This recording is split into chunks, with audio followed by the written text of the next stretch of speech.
wafe tala, pasai, dai boa.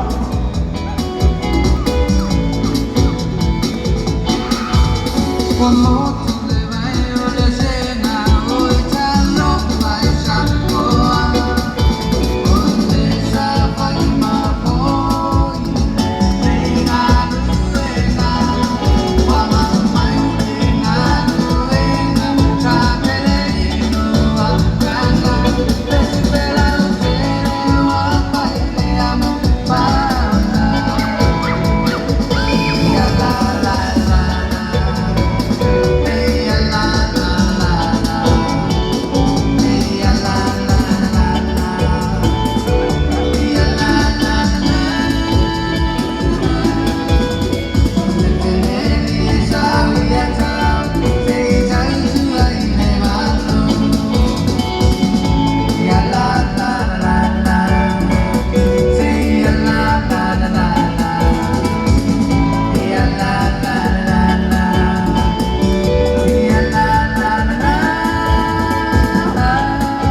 So mai ma Jeffrey Clark pitai ele o fio mai le fefi nei ale o mo na mai le la to lima feta la fa Jeffrey fa so mai ma le sunga ya Sawila Yohana Elisala ia o la to sa fa sa mole la lot a mai ale ona so mai le feo lita etuali so mai feo lita etuali fa mole po isesio Sawila ma Yohana ia talo le isesi o isesi o feo malita ia le la so feo malita etuali fa mole a mai alea ona so mai le fa so o petelo ma fa so petelo ma fa so mai ma Elena faloai so mai ai pe au ma pau ma petelo fa so fa tai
tai feo marita e tuale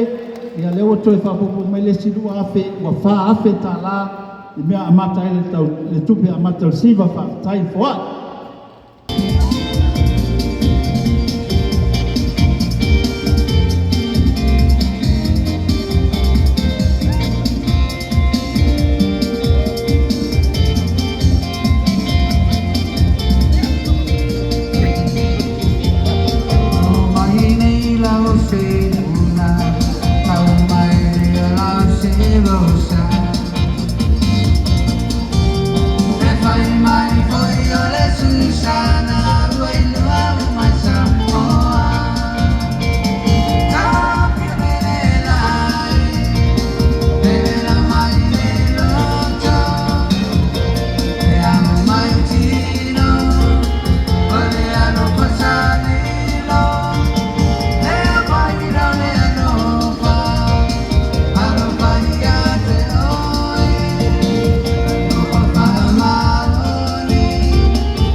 pata a matala au tau sasanga fa Samoa le lima afe tala fa tai foa tai le lofa le la so mai ai ma fotanu eti ma Janet ia o lo sasanga fa Samoa nei la rot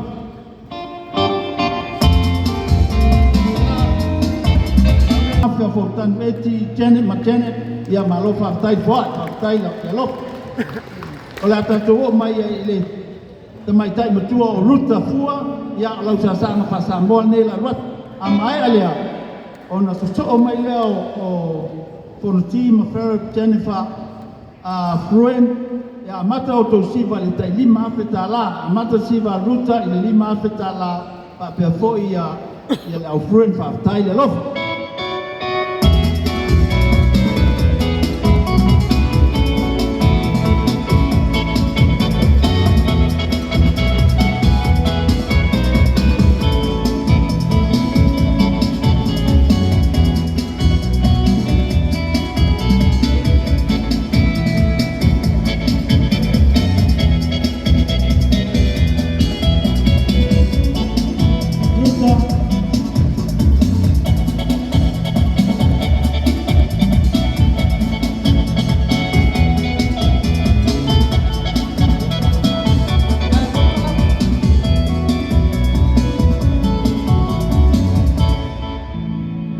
o le taimi nei o te walawatu ma nga whalaole ia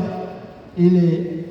te lainga ia Fiono Paulo au waa ma Iulia ia o la olua sa sanga fa Samoa nei molo tosi le fia o le matawhale le o whai langi o la polaunga alo fa penao na usiosi pe o la alo ia le lato matawhale a mata le sa sanga fa Samoa ile fitu afe ta la fa tai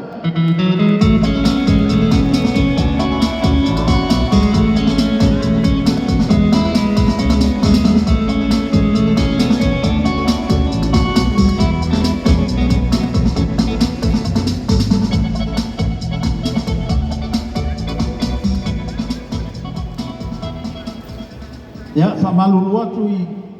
ia lo Fiono ma Iulia